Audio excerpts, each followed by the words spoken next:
Bholenath recording studio बानावर बिशुनगंज। तोरे याद में रोबाहियोगे ना चैन से सोबाहियोगे। तोरे याद में रोबाहियोगे ना चैन से सोबाहियोगे। ऐसन प्यार कैली हल्का हेले जे हमारा छोड़ी गेली गे।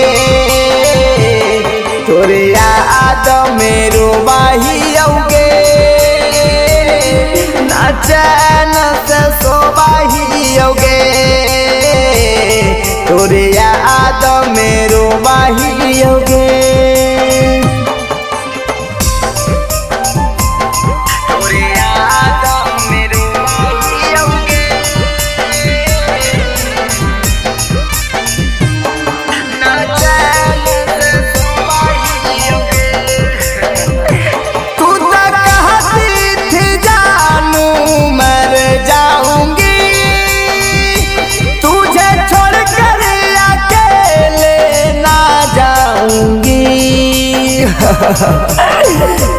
करे जा तू तो कहती थी जानू मर जाऊंगी। तुझे छोड़ कर अकेले ना जाऊंगी।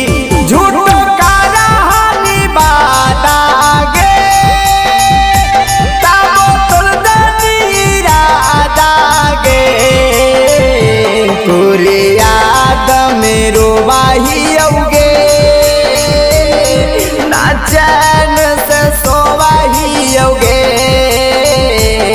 तोरे याद में रोबाहियोगे। तोरे याद में रोबाहियोगे ना चैन से सोबाहियोगे। भोलेनाथ रिकॉर्डिंग स्टूडियो बानावर बिशुनगंज। हमसे करती थी मीठी बातिया जानू जागी जागी सारी रातिया।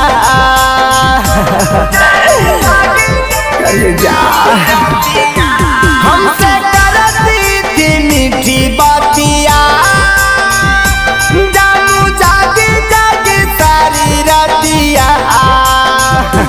लागो फटा फटा दातिया गे राहुल के दे दादी मोगतिया गे। तोरे याद में रोबाहियोगे ना चैन से सोबाहियोगे। तोरे याद में रोबाहियोगे।